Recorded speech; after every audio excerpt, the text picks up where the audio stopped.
Welcome back, my friends. I'm here with my partner in crime, Laura Coe. Laura, good to see you. Hey, Kevin, how are you? I'm great. And I'm excited to talk about this because a lot of people are talking about twin flames, soulmates, everything that comes with that. There's a lot of information, a lot of people doing podcasts and blogs and articles about it. And uh, I want to get to the bottom of what the heck is this? Yeah. Um, and I know that you have a lot of wonderful things to share around uh, both of these topics. So I want to dive into that, starting with what the heck is a twin flame? How do we begin to understand where this comes from, what it is, and how do we discover if we have a twin flame? Mhm. I'm excited to do this episode. I haven't really just gone for it publicly, so I just want to, you know, share. It's such a complex and beautiful part of the world that I was blissfully unaware of a few years ago. But yeah, to kick it off, a twin flame. A twin flame is the energetic other half of your soul. Okay. And so the idea is that we have lots of soulmates, um, people we learn well with when we come into this realm. They can be romantic, they can be friends, they can be family. It's just that relationship that you're like, oh, God, it's so easy. Hmm. I love you. It's amazing, and not that it's not without some problems, but it's got this sort of energy of I feel like I know you, I connect to you, I want to spend my time to grow and learn with you, but it doesn't have friction in that complex sense. And so marriages have friction. So if you're like, maybe it's my twin flame in my marriage, twin flames are very specific. They have this quality that is polarizing, like literally polarizing. So it's not just your normative relationship triggering, where you're learning and growing at a pace that's like, this is sustainable. I can do this. We can learn and grow. It's got a nurturing, safe sort of underbelly to it. Your twin flame is literally your energetic other half. It's you. I mean, it's you, which is I can't get my head around that part. But Plato talks about it in the symposium, um, that we were one soul that was split in half. And he calls it the twin flame soulmate. But forgetting terminology, right? Because I do find in the Akashic realm, they hesitate to overuse the word twin flame, but it's this idea of the flame that they care about. They don't care as much about this energetic other half of your soul and all that stuff. It's that there's a flame to it. And so it's this idea that this is the energetics of you, right? And what happens in real life is you meet this person, there is such an incredible connection. It's like next level. And then the interconnected energy of the two of you is indescribable, but the polarizing, one runs, one chases, and you kind of can't keep away from each other, but you don't work with each other. And ultimately, the litmus test of am I in a toxic relationship, which is what I asked myself a lot, versus am I with my twin flame? The the answer can be shown in your healing and growing. So if you're in a toxic relationship that's abusive, empath, narcissist, whatever it has a circular quality to it without growth, healing, learning. And the unconditional loving quality isn't that strong, and the spiritual connection isn't necessarily that strong. But twin flame energy, you typically are learning and growing at a clip that is not sustainable because the person is inadvertently pointing out, even if they don't mean to, just energetically, they are triggering the most unhealed parts of you. Then you have this choice to heal or grow and come back together, or you just will not be together because you can't be around each other. It's just that sort of overwhelmingly painful to each part. It's not just one or the other. So So that's kind of what a twin flame is and what the difference between a soulmate and a twin flame Okay. looks like in life. So let me say this back to you to make sure I got it. So a twin flame is literally the energy of your soul that has split itself. Yeah. So like a positive and negative charge, not Yes. meaning good or bad, but just like different. It's a polarity, Yep. and it's for the purpose of like maximizing growth. Well, I wouldn't say it's for the purpose when so you go off and you live your lives because you're not one, you are separate. And then you might have 3, 4, 5 incarnations or I don't know, whatever amount. And then you wanna have an ascension point. You wanna grow at a very high clip, or perhaps you're at the end of your, incarnations. You meet up, though, to sort of rapid fire growth because, when you're with your wife and it just she can just trigger some seriously unhealed parts that Hmm. perhaps I don't know I what you're cannot. talking about. Right? Totally It's like perfect relationship. the people closest to us have an uncanny ability to wake up the most unhealed parts of us, right? That's what makes love relationships so challenging because and you don't want to run because you're in love and so you kind of bear the realities that there's some stuff for you to work on and hopefully you don't just blame each other and argue for your whole life, which a lot of people do, but nonetheless, there it is. It's not the friendship doesn't typically bring it out. Or if it does, a friendship is easier to just say, I'm out. Or maybe somebody on the street pisses you off, but that's done. So a twin flame relationship is like that, but it's so um it's so raw is the word. It's so raw. It hits like a core unhealed part with like a it's like a surgeon gets in there with a, a knife and just is like I'm just gonna cut right to the part that is so buried that you're not even sure it's there. Um, and it's not just hurtful, it's unhealed in you, right? And that's what's really different from a toxic relationship. And from what I understand, and that's a really important point because it sounds like a lot of people stay in toxic relationships because they think that, hey, this is my twin flame. I'm meant to learn through this. What am I missing? When, you just need to move on and find somebody else. But the Yeah. other thing is, like, it seems like it's kind of, it's not logical, right? Because it's almost like you keep being drawn back to this person for this healing, right? Am I getting that right? Yeah. And so they bring out the unhealed parts of you and you have a decision, The chaser that's me. I'm the Yeah. chaser. Okay, We'll so get you into you my have a twin flame, and we'll get into that. So we'll you're get the into that. chaser. So there's the chaser and there's the runner. The chaser um, is chasing after the love that they don't feel they have within themselves. And the runner is running from the love that they don't know that they are love, right? So it is ultimately their relationship to love, but these unhealed parts of us freak out the two people. One runs, the other chases, instead of looking into what it is that has been awoken perhaps within you that's unhealed and just taking the time to heal it and not to blame each other. So when you get to a place where you say, my twin flame is here for me, right? For me to help me perhaps heal. And then you take your space because twin flames very commonly are together, then they separate, then they're together and they separate because it's too much. Like you can't be around each other because it's bringing up this unhealed part at a clip. That's just remarkably high. It's not sustainable. But then the drawback is there's this strange unconditional love that's I don't know, right? Like I can only compare it to your child where you can forgive and forget and move on because it's a multi-lifetime it's you. So Yeah. you're able to let it go. And when you say it's you mean it's your soul. Yeah. Okay. So does everybody have a twin flame? Yeah. Yeah. But not everybody's meeting them in every lifetime. Okay.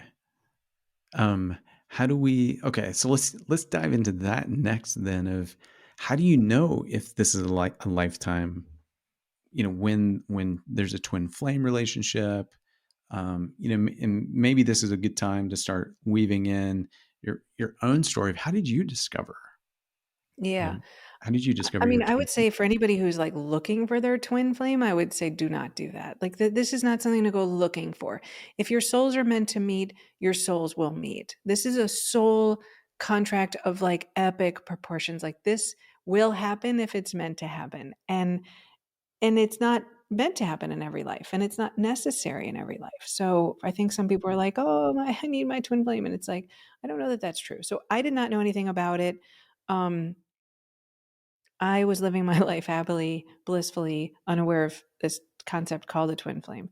And I had been in a relationship for 17 years, as you know, and I left amicably. And I went out into the dating market and I met somebody. And this person and I went on a couple dates. And on the third date, um, I was sitting on a couch more comfortably positioned than I normally would with almost anybody. And I don't know, right? Like, who sits on a couch on a third date, sort of like positioned on somebody's shoulder? It was remarkably comfortable in a way that I would never normally do. And so I'm sort of positioned lower. She's sitting upright, and I was playing with her shirt collar, right? And it's like, it's such an intimate thing to do for people who don't know each other. And, she looked down at me and I looked up at her as I was doing it, and both of us know this moment, and our eyes really met, and in that moment, like, something happened, right? Like, this it's not something that I can explain, but, I went back to my car and I felt this extreme energy, um, but almost like an undoing of self. I don't write poetry, I don't read poetry, I don't like poetry. I went home that evening and I had a vision of this romantic scene on a beach of a white wedding with us, and I woke up in the morning and I wrote a poem, and it was a poem about her soul, with an uncanny accuracy that she was like, "How do you know this?" And on the next date, she's like, "I'm in love with you," right? But the next weekend, she broke up with me and ran. So that was the beginning of these cycles, and it tends to look like that. It's like something happens where when you meet, that it's like an immediate waking up, like a very bad Hollywood movie, and and then the runner starts to run, and the chaser starts to chase, and that's what we did before I even knew what a twin flame was. So would you say that, because I actually did a little search on twin flames and soulmates to see what kind of questions come up, and like one of the big questions that comes up on the internet is this all about clearing karma? My twin flame, and like I've got all this karma to clear. I mean, what do you think about that? Again, it's okay. So the belief that I have is that we are spiritual beings having a human experience. We're coming into this realm for a purpose, an intention on a soul level to learn, grow, heal in some way.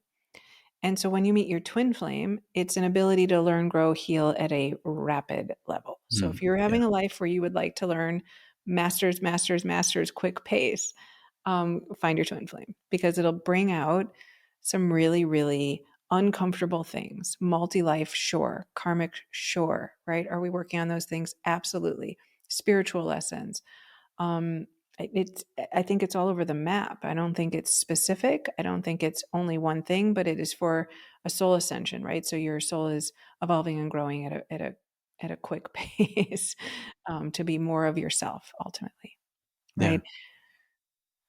yeah. Yeah. And the fastest way to grow isn't through ease and comfort; it's through friction most of the time. So, I mean, it sounds like this has been pure bliss for you. Yeah, it's like it's wild because on the one hand, it's the most Um, beautiful, romantic, spiritual, heartfelt experience of my life. And on the other hand, the most uncomfortable, miserable, toxic, frustrating, depressing experience, right? It's like literally I have equal space for both of the biggest experiences and feelings of my life in this one human being and vice versa, right? Um, and so, yeah, I mean, she came in my life, and first person I dated after 17 years. We both left relationships at the same time. We had that wake up. Suddenly I'm writing poetry about her soul, right? And then omens start to drop everywhere, right? I wasn't an omen person, but all of a sudden it's like the radio has her name and this, that, the other. It's just everywhere, right?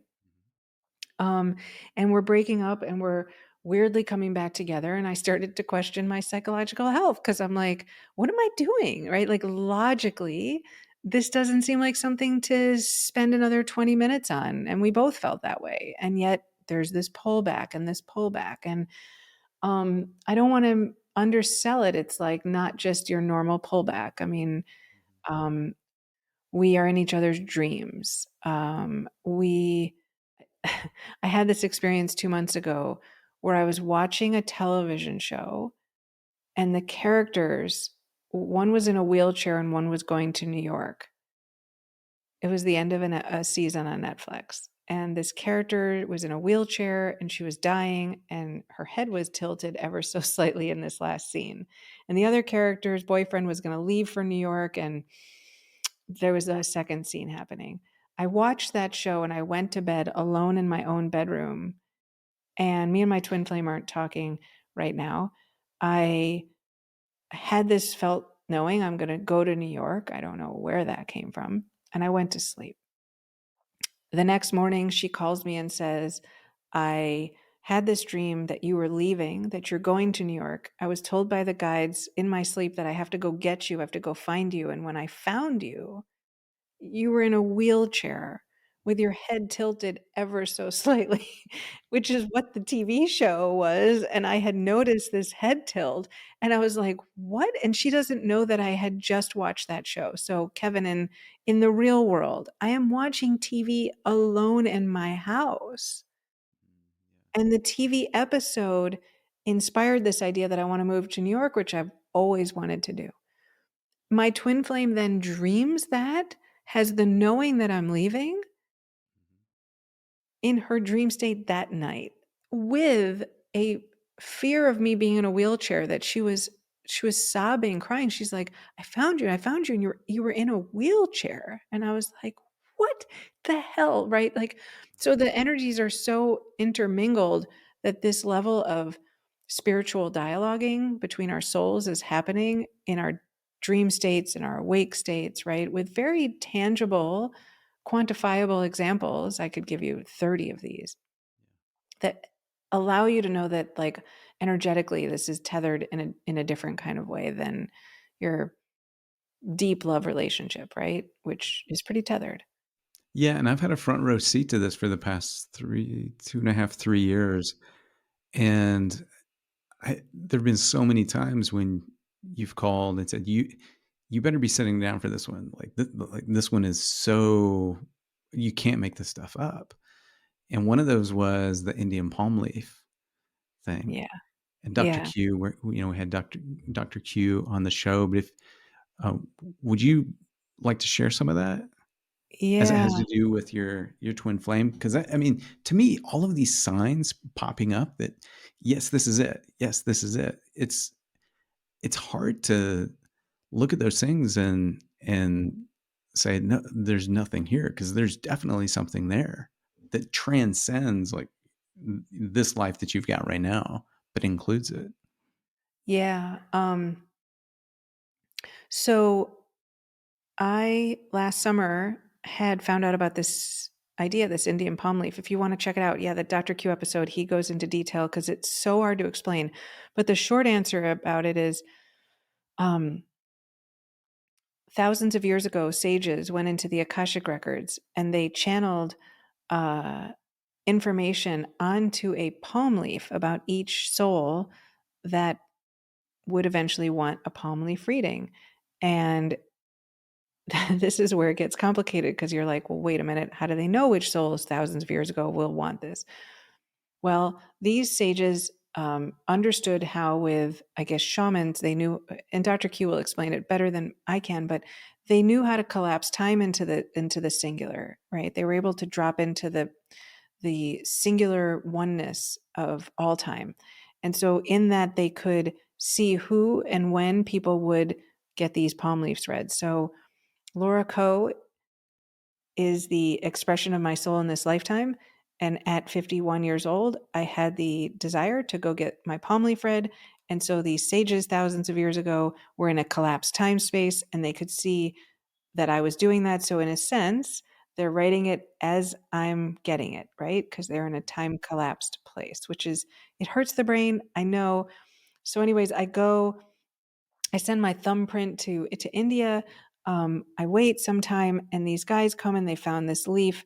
And what that means is that they match me and they say, Laura, your mother's name is, your father's name is, you have a brother, the brother has two children, like, and then there's remarkable details about this moment. Like my son had just had a difficult year, but it was the only difficult year he's had in any kind of recent past that would have made any sense. So if they had said that 3 years ago, it would have been untrue. And the difficulty he experienced, they described it particularly, right? So it was written for me today to receive it, and the last 6 months were absolutely accurate on details that were very personal. And There so was as it no way anybody could ever have that information. exactly, like some things Yeah. you'd say, well, maybe that's a Google search or something, but other things it's just an absolute no, like my son, and particulars about his personality that are not searchable. I mean, I'm a Akashic record reader. I can't imagine that anybody wants to sit around and just Google search people just to mess with them, but just going on that argument because I go there too. So I receive that I have a son, and then they say your ex's partner was Jill and your current one is Jacqueline, Jackie, and then says, and this is your twin flame. And I'm like, there's a leaf in India with this It was person's written how name many years ago? that I can't get along with in real life to save my life. Like the two of us try and we just cannot. Um, And so, it was a big moment and it said, listen, you two have an opportunity to really be together, but not till September of next year. So this was August of last year. So this winter, she decided to get hers done. And lo and behold, guess who's on a leaf in India, scratched onto a palm leaf in an ancient language that's not even, known by very many people on the planet anymore, but, my name. And it's not just my name, but um, I'm her twin flame. And shockingly, September is the month that we might be together, right? So you're just like, oh my God, right? Like, what do you do with this information? So it's like the spiritual meets the um, question. Do you want to heal and grow? Do you want to transform? Do you want to rise up into what this relationship is calling of you, right? Do you want to blame the person indefinitely for the ways in which they, quote, treat you that are causing you pain? Or do you want to say, this relationship is for me in that it's exhibiting pain points that I can choose to go heal on my own so we don't have to keep, repeatedly hurting each other inadvertently, um, and to be the best version of myself, which is the expression of my soul self, my full loving self, which if I heal enough, I can be more of myself, right? So it's like, in these moments it's very much helped me um trust perhaps that there's more to the twin flame than maybe some internet articles, which some point just start feeling like that's not enough information for me to bother with a relationship that ultimately is extremely taxing, right? On a human level. Yeah, and this has not been at least as I've witnessed it, has not been easy. I mean, it really is I've always seen relationships as the crucible for growth and really just like burning away the layers of who you're really not to get to who you are. But this feels like it's on a magnitude scale higher. It just to me, there's like a different quality to it. And is that really the way you know if you have a twin flame relationship in your life? is there's that like constant friction Yeah. matched with Um, matched with love of an equal intensity, maybe? that's right. I mean, um, I had this moment where um, we had pissed each other off yet again, and I had driven out to her house. I think I told you this, but I was just on fire. I was ready to tell her all the reasons she was wrong and why I was right. And I was just pissed, tired. And I rehearsed what I was going to say. I was frustrated. And I got there and I drove up to her place and I looked her in the eye and I saw her vulnerability and I felt this love within myself and I just said, I love you. And she was like, waiting and ready for me to start an argument. So as I said those words, I felt her soften. And then this heightened awareness came back of the reality that probably we're going to get into an argument. And I just left on that note. I was like, that's all I want to say for now. And so I had this recognition of what unconditional love felt like in that moment, right? So it's not about us. Twin flames are not about the two individuals. It's about what is happening underneath it. And so I don't want to sound toxically spiritual, like everything's for the lesson and everything's for your highest good. And because at some points, right, it's better that we weren't together. And at some points, it's better that we're separated because it's just very painful and sometimes can be toxic to a place that's like abusive or unproductive for us. So, but the underpinning the lesson, right? Surrendering, unconditional love, letting go, losing great love. What does it feel like, Kevin, to let go of the greatest love over and over and over and over and over, right? And so, yes, it's heartbreaking, and also we're all gonna die, right? We're all gonna die. We're all gonna have to face the struggle of loss. And so there's been a deep, deep lesson. I was somebody who feared losing the people I loved a lot. That's a big one for me. My grandparents were important. They died young. I didn't have a good relationship with death. And it has opened me up so much to that um, that conversation and the recognition of the reality of all of us will eventually go, but this connection we have is timeless. It doesn't matter. So yeah, it's not the twin flame relationship is rapid fire. It is difficult, but it's a calling to these very profound and very difficult experiences to embody, right? And that's where we have gratitude for each other and we express that frequently. Um, when do I get to know what it feels like to suffer losses repeatedly, to learn that I have a book I'm writing called Beautifully Broken, right? I'm beautifully breaking open to more of myself and to more letting go and to more surrendering and to more of my own self-worth and to more of my own loving of myself before somebody else and on the physical plane where we keep coming back. We keep signing up for another lesson with each other. It's like, okay, I did an interview with Coot 2 years ago on surrender, and we were frustrated with each other. And I was doing this interview, and I was thinking about surrender. And as I finished the interview, I went to my phone and I got a text, and she's like, "I'm super focused on surrender right now." And I was like, Of course. Yeah. "Yeah, yeah." So yeah, it's like that. So what would you say then is the greatest lesson that you've you've gotten from this whole process? Because you mentioned embodiment, like embodiment is the deep embodiment of these things. But I mean, what has been the greatest?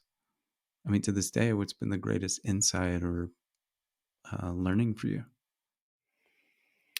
Um, it's your relationship to love, to spirit, right? Like so the profound palm leaf moments, the dream moments, right? And I have dozens and dozens, as you know, as my friend, I've called you and been like, whoa, this happened and whoa, that happened, right? And so they all point back to one thing for me, though, which is my relationship to myself in this embodied form. And what I've learned is that um, I am the expression of energy, as is she. And I am looking for somebody to fill part of that expression of myself. And I've spent a lot of my life doing that. Some people do it through work. I've wanted it through love. And that would suggest that I'm not completely whole in that way without love. And for her side of the twin flame, it's the running from it, suggesting that she's not already it, right? And so that's the truth of the twin flame journey is your relationship to the idea of being. I thought that the journey was unconditional love, right? And so we have transactional love, right? I give to you, Kevin, you give to me. Then we have unconditional love, which is what I have for my son. But as you know, with your kid, it's like, but that comes with loss. Like the most stressful thing to think about, right? Is the loss of your kid.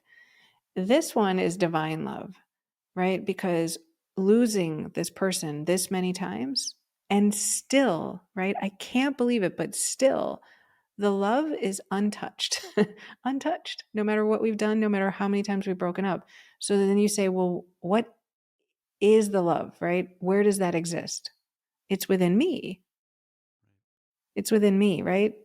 It's not about her, it's within me. And so I am that. I am this untouchable divine love that can't be lost, that can't be found, that is timeless, that other people can't fill up, that nobody can take away, right? So that ultimately for me has been the most beautiful piece of it. That's beautiful. I mean, because I mean, it is essentially, yeah, you can't be separate from yourself, and that's, I mean, the greatest discovery. Um, so, what are we missing? I know this is a massive topic, and I know there's not a we can't pack everything in, but is there anything that we need to touch on that we haven't, that you feel like if you walk away with nothing else, walk away with this? Oh, that's a good question. Um, I think I think that a lot of people are looking for love, right? Or resisting perhaps. And the thing that I think about the most from this whole experience is this sort of spiritual question, right? Like what are you grasping for in life and what are you resisting? Right? Pain is inevitable, pleasure is fleeting, but this resisting what is or grasping is where you suffer. And so the twin flame journey for me has aligned me and helped me embody that, right? So we were talking about Yeah. that briefly. And because I get to experience it, right, through this relationship, I don't have to read about it. I actually sadly lived it. I mean, I wouldn't wish this on somebody, but it's beautiful and I'm glad I've done it. And what it's allowed me to experience is that you can't grasp for love, right? You can't want this thing. So if people out there who are like, oh, I just want that twin flame love, I just want that romantic love, I just want that. It's like in that question, you're then missing the point, right? You already have it. So I resisted that. I hated that idea, right? I don't I so I don't want to be single. I like being in a relationship. But loneliness or separation is different from a desire to be in a relationship, right? If you can feel that you're not a separate self, that you are interconnected in the world, but I would prefer to be in relation is a different energy than I need it, right? Or if you're the other side of the coin where it's like, I'm good, I don't need anybody, I'm completely self sustainable, I don't, right? That's the separate self again. We are interconnected. Nobody is separate. You do need people, not in a needy way, in a right? We are all one way. And so i- in the question of, is this my twin flame, or I wish I had a twin flame or a soulmate even, right? I think it's all like begging the point. It doesn't, none of that matters, right? The question is, what is within you that's asking that question, that you don't feel a completeness? Or if you've met your twin flame and you're resisting it, what is within you that's rejecting it? And to just stay there and do that work if you want to, right? If you want to, because it's also, I felt it years like this is a curse a little bit, right? How do I get out of this? Because Oh, wow. dr- there's this draw to each other, Yeah. right? And you're like, oh my God, how do I live with this feeling of being drawn to something that isn't working? But um, allowing yourself to have permission that it does not have to happen. It's okay if it doesn't. There's no getting life wrong or what have you. So if you want it, you have to continue to do the work to open up to yourself and recognize you are the unconditional love you seek. You are the unconditional love you reject, right? You are divine love, however you want to define that, however far down the rabbit hole you want to go, I guess. So that's what I think ultimately. Like, these are all questions that point back to one universal conversation for all of us. It's the opportunity to embody, to experience, to know, not to think, but to know the reality of who you are, which is a spiritual being, energy, right? And I've been gifted with that opportunity through this very treacherous and very difficult path. But nonetheless, to your point, most difficult things don't come sitting on the beach with a martini. So, Yeah. I wish they did. Yeah, and it's so wonderful that we get to, um, walk beside each other and learn through this and encourage each other through this because, I mean, Indian palm leaves and Akashic record readings and all of these things are like flashlights that are helping us to illuminate the pathway that's just a little bit in front of us. And, one thing I wanted to mention, because I know other people reading your records and guiding you has been a big part of getting clarity on this, that, if anyone is interested in that on a personal level, that the Little Soul School has multiple Akashic record readers who can help you explore those if you feel drawn to that and are interested in that. So just know that there yeah, are resources out there for you. I think that's a really important thing. I'm not very sales oriented, but the Akashic realm really helped me with this a Yeah. lot, a lot, a lot, because sort of each step of the way giving us guidance, understanding where we were on our own spiritual path, right? Like, Laura, work on patience and staying on your path, and Jackie's working on whatever she is, and that you got that deeper guidance and understanding through the process. It was incredibly, and just, is this your twin flame, right? Because it can be confusing. It's not necessarily true. And just because you've met your twin flame does not mean they're here to do the work. And I've read twin flames where one of the two is, it just does not look available Yeah. Yeah. in this lifetime. So it doesn't mean they won't, but you know, it doesn't mean that you'll get to the union phase. Right. Well, and we've got, we're timeless beings. So if not this life, maybe another one, It doesn't right? even matter. Doesn't even matter. Yeah. Well, thank you for sharing this. I know like this rabbit hole goes really, really, really deep. And I imagine we'll do at least another show on this, but just wanted to give people a dip the toe in the waters. So thank you for sharing your bearing your soul and letting us see inside. Thank you. And thank you for being a friend in this journey, because it's not been a smooth sailing ride. It's been a wild ride. A Yeah, wild but here ride. you are, and like I said, we're here. It's like Ram Dass said, right? We're just walking each other home, and there are all of these adventures we have along the way, and this is one of them. Absolutely. So yeah, Absolutely. And, I think regardless of whether your learnings come if through a twin flame or a soulmate, or, it's not important. It can come through many, many other forms. So I just want to say that too.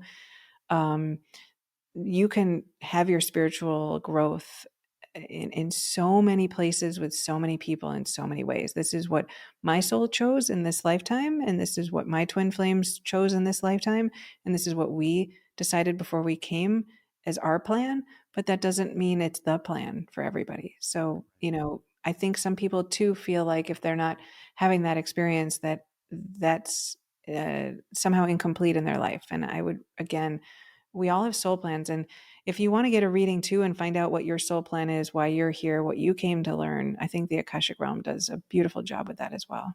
Yeah, totally agree. Totally agree. It's helped me tremendously. Well, Well, my thank friend, you, thank you. Kevin. Thank you for bearing your soul. And friends, we will see you next time when who knows which rabbit hole we will dive headfirst into, but we'll find out. We'll see you next time. Thank you.